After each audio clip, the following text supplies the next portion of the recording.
If you're planning a trip to Tuscany, or even just thinking about it, here are a few things I really wish we'd known before we went. Not the obvious stuff, like yes, they speak Italian in Italy. And yes, most tourist places speak English. That's not what I'm talking about. You already know all of that. I'm talking about the day-to-day things you only really understand once you're already there. This isn't a full itinerary of our trip.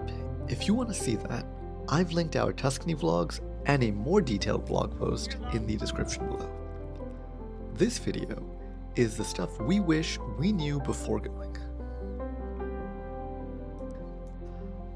Tuscany looks pretty straightforward on a map.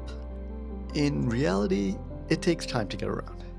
The roads are winding, there are cyclists everywhere, and what looks like a short drive can easily turn into an hour or more.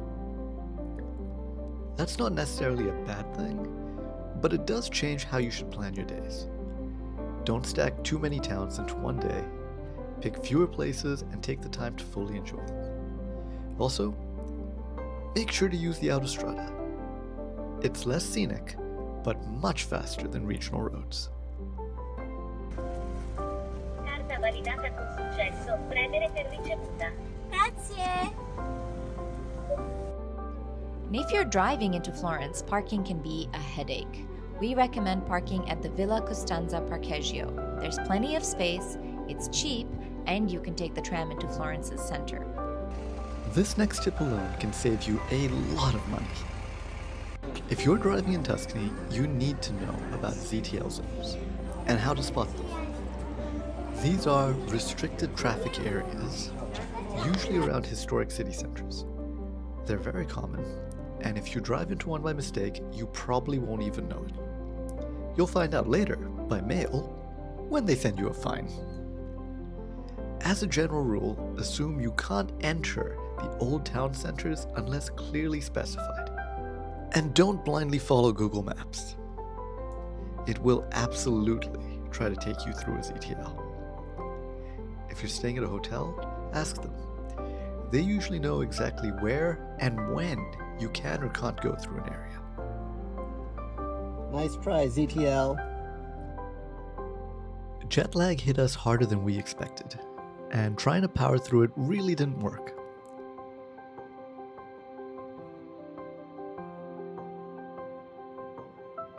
Once we accepted slower mornings, lighter plans, and more time just sitting with coffee, the trip got better. If you're coming from North America, build in a buffer. Tuscany isn't going anywhere, and you'll enjoy it more once your body catches up.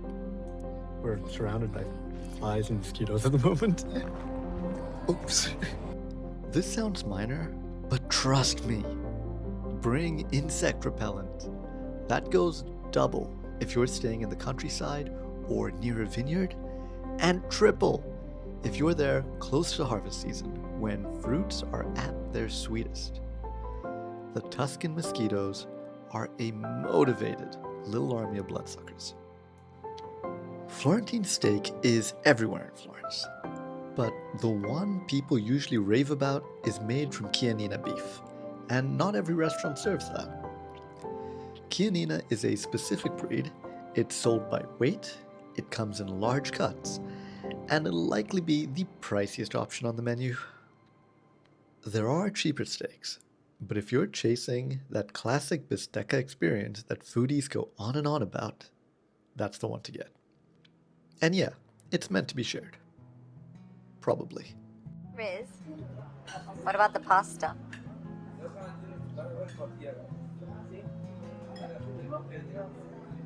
If you're visiting churches or cathedrals, dress codes are still enforced in many places.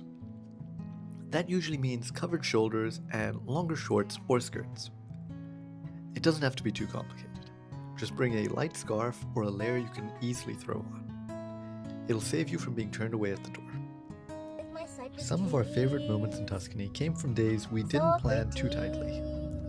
Local suggestions, proximity, just seeing where the day took us, it took a lot of the pressure off and honestly made the trip feel more like a holiday than just a checklist. If you can, leave some time open.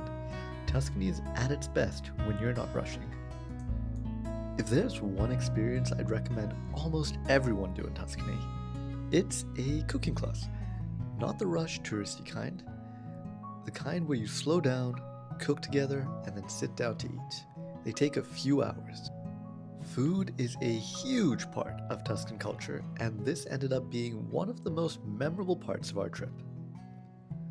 We'll link the one we did in the description below, and like with most things, make sure to book in advance. They get filled. To be able to fully appreciate Tuscany, you have to slow down. Don't rush meals or sights. Visit the local markets, try the local food, and take time to just stop and look around. You'll probably like what you see. If you're planning a trip to Tuscany, I hope this gave you a clearer picture of what to expect. And if you want to see how these lessons played out in real time, our Tuscany vlogs are linked below. Thanks for watching Traveler and Shy. My name is Riz, and we share cozy, comfortable, and slightly chaotic travel stories. If that sounds like your vibe, stick around. And if this video helped you at all, a like or subscribe genuinely makes a difference.